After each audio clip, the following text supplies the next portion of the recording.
Bonjour à tous. Donc tout d'abord, merci d'être restés ici aussi longtemps. Je vais essayer un peu de vous réveiller. Comme l'a dit juste avant Noé, je suis chargée de communauté. C'est un rôle qui est primordial pour un projet qui se veut participatif. Donc, comme il a été dit et répété, c'est un dictionnaire en ligne qui est libre, descriptif et participatif. On a besoin des communautés et on a besoin de les stimuler pour qu'elles apportent à cet objet. Mais d'abord, on a beaucoup parlé de communauté et on n'a pas vraiment expliqué ce que c'était. Alors, une communauté, il y a beaucoup de définitions. Là, je vous ai montré une capture d'écran du dictionnaire des francophones. Il y en a plein. Celle qu'on choisit ici d'utiliser, c'est un groupe social dont les membres vivent ensemble ou ont des biens, des intérêts en commun. Ici, la langue. Alors, qu'est-ce qu'un francophone ? C'est une question qui a été un peu abordée. Pareil, on a plein de définitions dans le dictionnaire des francophones. Donc moi, je suis Nadia Sefiane. Je n'ai pas un nom très franco-français ou franco-provençal ou occitan. C'est un nom qui vient d'Algérie. Je suis née en France. Une de mes langues maternelles est le français. Je suis un pur produit des flux migratoires de la francophonie. Je suis une francophone. Au même titre que les personnes dont le français n'est pas la langue maternelle, mais la langue, par exemple, administrative de leur pays, ou encore les francophones dont le français est la langue de culture, c'est-à-dire la langue, par exemple, d'une élite intellectuelle, des personnes qui font des études en français. Alors, tous ces francophones sont répartis partout dans le monde. Je vous ai mis une petite carte pour que vous voyez un petit peu ce que ça veut dire. C'est 300 millions de francophones qui sont répartis partout. C'est beaucoup par rapport aux 70 millions de francophones en France. Vous pouvez voir aussi que du coup, la majorité des locuteurs du français, le territoire où le français est beaucoup parlé, c'est l'Afrique.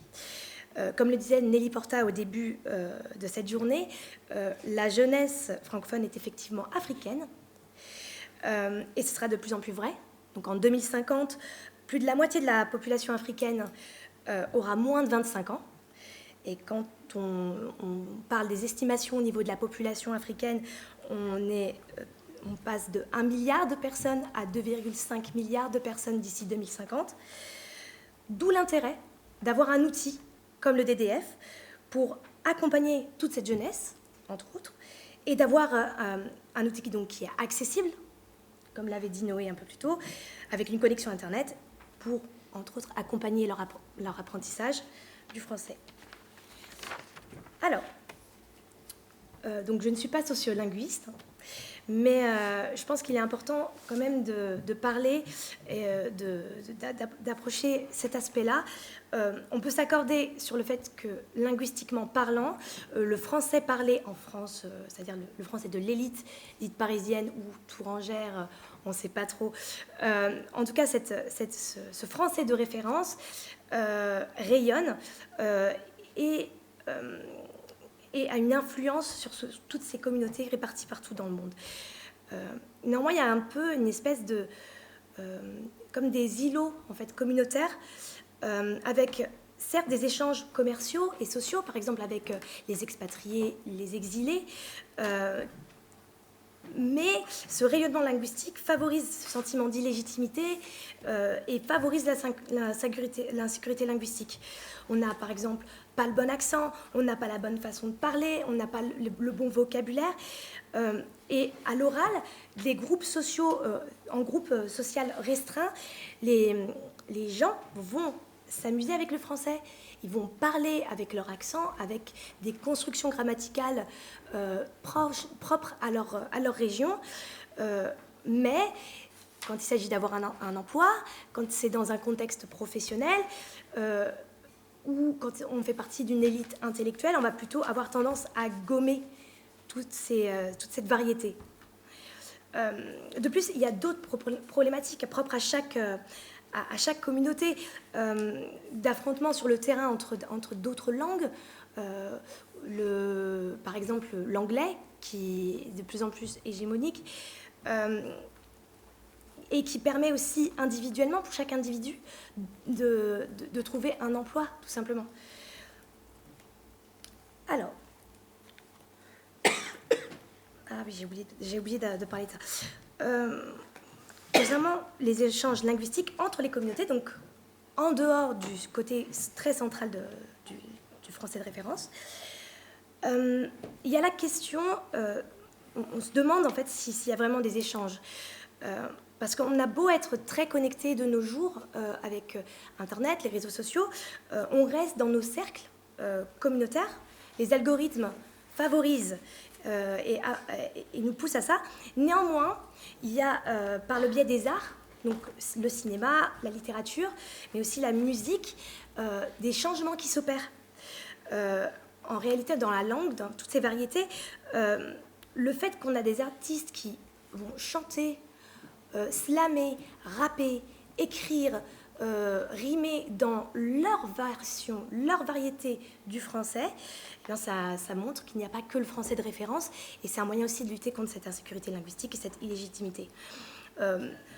En gros, on peut dire merci à des artistes francophones, comme par exemple Aya Nakamura, les Cowboys Fringants, Maître Gims, parce que c'est des personnes qui permettent, par leur art, de montrer qu'il y a d'autres variétés. Donc, comme l'a évoqué aussi Noé un peu plus tôt, c'est un chantier qui est très vaste, et ce que j'essaye de faire, en fait, idéalement, mon travail, c'est de coordonner ces échanges entre les communautés autour du DDF. Faire en sorte que les communautés échangent dans le DDF, autour du DDF, et entre elles. En fait, l'idéal, ce serait d'avoir une espèce d'économie de la connaissance circulaire, où les communautés pourraient parler, enfin les personnes qui font partie de ces communautés pourraient parler entre elles de leur variété, mais qui pourraient également échanger avec d'autres communautés, d'autres pays, d'autres régions, de leur façon de communiquer, de parler. L'idée serait à la fin que les membres des communautés versent en fait leur savoir dans le DDF, et que le DDF soit une espèce de puits de savoir en fait qui réunirait tout ça. Alors, donc je vais vous faire un rapide topo du type d'actions de communication qui ont été mises en place, que j'ai mis en place moi, mais également les partenaires, pour justement essayer d'impulser cet élan vers le DDF. Donc,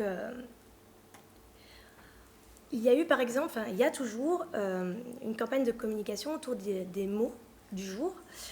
Donc tous les jours est publié un mot qui vient du DDF, que ce soit sur Twitter, sur Instagram, sur Facebook.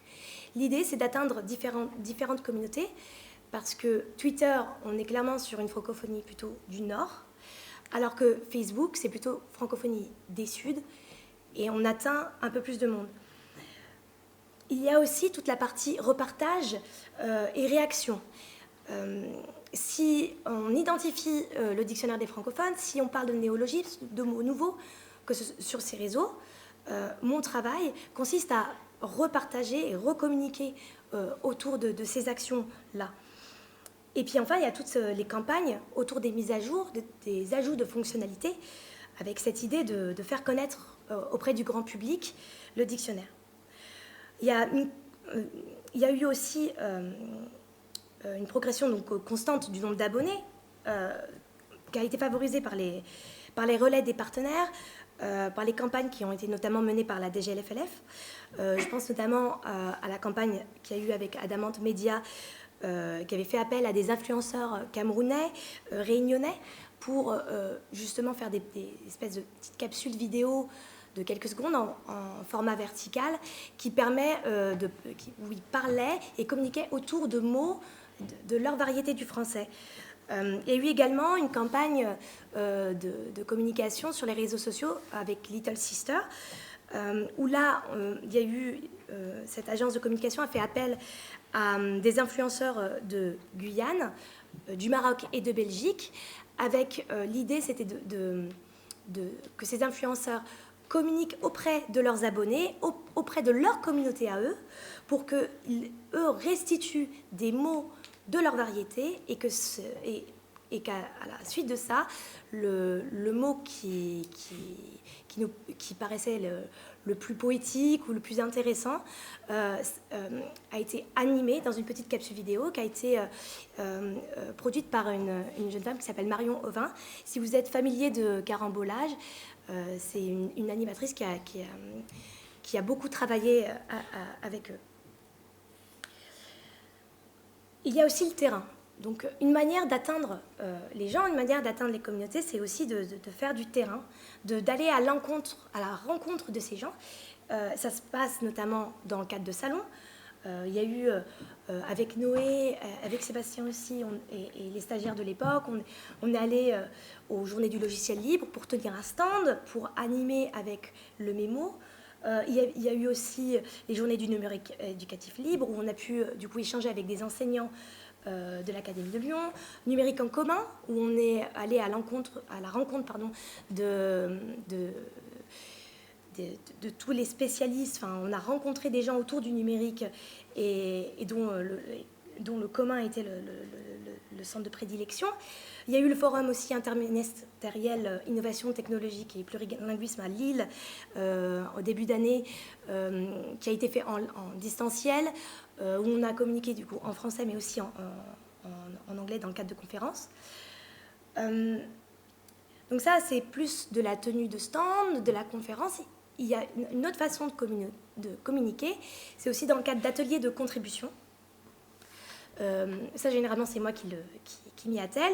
L'idée, c'est de présenter le dictionnaire des francophones en s'adaptant à la population de l'atelier, au public de l'atelier, avec dans l'idée de présenter le projet et de faire une aide à cette contribution. Enfin, il y a les colloques, les journées d'études. On a notamment eu une journée d'études à l'INALCO l'année dernière. Il y a cette journée d'études, c'est aussi des moyens de communication, des moyens de vous faire connaître le dictionnaire des francophones. Vous qui assistez ici, qui n'êtes pas partenaire ou par exemple étudiant, vous ne connaissiez pas cet objet, vous en ressortez avec cette connaissance-là. Enfin, toujours dans cette idée de bilan des actions de communication autour du DDF, il y a eu des articles dans la presse quand il y a eu des mises à jour. Il y a eu notamment des articles dans la presse francophone. On a eu un article dans Le Temps, un article dans le journal un journal d'Haïti, Le Français dans le Monde, un article dans le journal du CNRS. Bref, tout ça, c'est dans la presse. Toutes ces actions de communication ont fait que le dictionnaire des francophones a été un peu plus connu. Il y a eu des articles par les partenaires, les actions par les partenaires, comme par exemple TV5 Monde, France Média Monde, qui ont agi dans ce sens. Mais il y a eu aussi les polémiques linguistiques qui ont joué en notre faveur.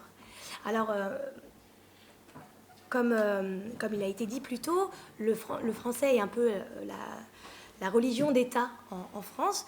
Donc régulièrement, nous avons des débats autour d'ajout des mots, et notamment du Robert. Un des débats, par exemple, qu'il y a eu dernièrement, pour citer un exemple très concret, c'est le débat autour du YEL, qui a été ajouté au Robert. Ça a fait grand bruit. Eh bien, les gens ne connaissant pas ce pronom sont allés le chercher sur Internet. Ils ont tapé YEL, définition, et sont tombés directement sur le dictionnaire des francophones. Donc il y a plein de gens qui ont découvert cet objet parce qu'ils avaient cherché ce mot. Donc merci aux personnes qui aiment débattre sur les internets. C'est plutôt pratique en tout cas pour nous. Alors, je vais vous parler ici, je vais passer surtout sur la partie contribution au DDF. Alors, pour contribuer au DDF, on a pas mal d'obstacles en réalité. On a notamment un des obstacles principaux pour contribuer au DDF, c'est le fait qu'il y a un manque d'espace de discussion en fait, sur l'outil. C'est en cours, on est en train de développer ça va faire partie des fonctionnalités, mais mine de rien, quand on a un ajout de mots, généralement les gens aiment bien discuter ensemble de la définition, du sens, de l'étymologie, s'il est utilisé dans telle ou telle région. Bref, si on veut qu'il y ait une communauté qu'il y ait des communautés qui s'investissent de cet objet, il nous faut un espace de discussion. Aussi, comme je l'ai évoqué un peu plus tôt, comme il a été évoqué beaucoup au cours de cette journée, il y a l'insécurité linguistique. On ne pense pas savoir parler un bon français, donc pourquoi est-ce que j'ajouterais un mot dans le DDF? Il y a cette idée aussi de ce manque de légitimité, puisqu'il y a le français de référence, encore une fois, qui a tendance un peu à rayonner et qui fait que plein de gens ne se sentent pas les épaules de contribuer. Donc voilà. Je vais essayer de te dépêcher. Oui, ça va. Donc, au cas où, si vous n'aviez pas compris ce qui se passe, en fait, vous êtes dans une journée d'enrôlement. Car quand on parle de personnes de contributorat, en fait, vous pouvez contribuer au dictionnaire des francophones. Donc, vous allez me dire pourquoi je vais contribuer. Donc, je vais vous expliquer les raisons de contribuer au DDF. Alors, pourquoi il faudrait participer à ce projet? En fait, c'est un projet ambitieux. Il y a le plaisir de participer à ce projet de définir tous les mots utilisés par tous les francophones, tous les mots techniques, scientifiques, l'argot, les régionaux, historiques. Bref, c'est quand même quelque chose de beau et vous pouvez ajouter votre pierre à l'édifice. Il y a aussi cette idée de construire un bien commun, comme Noé l'avait évoqué un peu plus tôt, quelque chose qui appartient à tout le monde et auquel tout le monde peut participer et qui est nécessaire pour la société, pour les gens, pour nous tous. Mine de rien, en fait, avec un tel objet, on peut construire une réalité nouvelle, parce que la langue, c'est aussi un moyen de communiquer, c'est aussi un moyen de changer nos réalités pour qu'elles s'adaptent à toutes nos diversités. Aussi, il y a cette idée du coup de faire communauté, de se sentir partie prenante d'une communauté, et parce que il y a cette idée que même si je suis une grande amatrice de la grande littérature et tout le rap, l'argot, les jeux vidéo, tout ce qui fait vraiment, excusez-moi le terme, mais qui fait kiffer en fait une énorme partie de la population, toutes ces personnes ont le droit en fait de décrire leur réalité et que cette réalité soit dans le dictionnaire des francophones. Bref, tous les mots sont intéressants, tous les mots sont beaux, tous les mots sont jolis. Et c'est important de les décrire et de les comprendre. Ouais.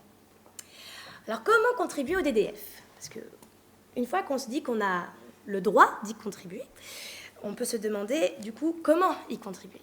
Alors, en fait, déjà, utiliser le dictionnaire, utiliser le DDF, c'est un moyen de contribuer. C'est le moyen minimum. Grâce à ça, ça permet au DDF d'apparaître dans la recherche, dans les moteurs de recherche. Plus il est utilisé, plus il remonte et il arrive dans la première page des moteurs de recherche. L'utiliser, donc, il y a aussi parler du DDF. C'est tout bête, mais dire à d'autres personnes que ce projet existe et la beauté de ce projet, c'est contribuer au DDF. Parce que du coup, on amène d'autres personnes à y participer, à l'utiliser et pourquoi pas y contribuer. C'est tout bête, mais parler du DDF au cours d'un repas de famille et découvrir des mots qu'utilisaient nos oncles, nos tantes, nos grands-parents, et que ces mots-là, ils ont le droit aussi d'être dans le dictionnaire, c'est aussi un ajout et quelque chose de beau et que je pense qu'il faut favoriser. Contribuer au DDF aussi, une façon de contribuer, c'est valider ou signaler des définitions. Parce que, effectivement, c'est un projet qui est participatif, donc il y a des ajouts de définitions, même s'il y a un comité de relecture, même s'il y a des personnes qui relisent derrière et qui vérifient qu'il n'y ait pas des apports qui soient problématiques. On a besoin de personnes qui valident. On a besoin de gens qui nous disent « Hey, cette définition-là, je la connais, je l'utilise. Ou bien, il y a des problèmes dans cette définition, il faut la changer, il faut modifier quelque chose. C'est important qu'il y ait des personnes qui le fassent aussi. Il y a, si on va un peu plus loin dans le fait de contribuer au DDF, il y a le fait d'ajouter des définitions, parce que des fois, il y a des mots qui existent déjà, mais qui n'ont pas encore eu une personne volontaire pour ajouter ce sens. Un exemple que j'ai déjà cité à d'autres occasions, c'est une expression qui est arrêter arrêter sa Zumba. On connaît tous la Zumba. Voilà. Vous avez déjà entendu parler de cours de Zumba. Peut-être que vous avez déjà pratiqué la Zumba. Eh bien, sur les réseaux sociaux, il y a cette apparition de ce sens, de cette expression qui est arrêter sa Zumba comme arrêter ses salades, dans ce sens-là. C'est un nouveau sens. Il a le droit d'être dans le dictionnaire des francophones. Et puis, il y a des ajouts de mots. Mais bon, ça, c'est à vous de voir. Il suffit de vérifier si ce mot est dans le DDF, si cette expression est dans le DDF, et si elle n'y est pas, n'hésitez pas à l'ajouter. Vous pouvez aussi ajouter des informations. Par exemple, vous pouvez ajouter des synonymes, des antonymes, ajouter des relations entre les mots. C'est aussi un moyen de contribuer au DDF qui est plus accessible si vous avez peur de rédiger pleinement une définition. En tout cas, je vous invite à le faire. Et enfin, rejoindre le comité de relecture, c'est aussi un moyen de contribuer au DDF. Mais ça, c'est pour les plus universitaires d'entre vous. En conclusion, on est sur les balbutiements d'une communauté francophone, d'une mosaïque, comme le disait Florine juste avant. Les gens n'ont pas encore ce sentiment d'appartenir à une communauté francophone. Mais je pense que le DDF est un outil pour rendre cette communauté légitime, pour qu'elle existe et que les gens se sentent appartenir à cette communauté. Bref, je pense qu'à mesure... en fait, plus il y aura de partenaires de la société civile, plus il y aura d'ateliers de contribution, plus on aura des diversifications des canaux de diffusion, par exemple via Twitch, via TikTok, pour atteindre de nouvelles populations, des nouvelles personnes. Plus on sera dans l'ajout de fonctionnalités, à l'écoute des usages, à l'écoute des personnes qui utilisent le DDF, avec l'arrivée de nouveaux partenaires, de nouvelles ressources. Bref, on va participer à la construction de cette communauté, contribuer à la construction d'une nouvelle réalité et d'une nouvelle communauté, de la description de la langue en co-construction. En tout cas, je pense qu'on est devant une tour de Babel 2.0 et que chacun a sa pierre à apporter à l'édifice. Donc n'hésitez pas à contribuer et si vous avez des questions, je suis à l'écoute.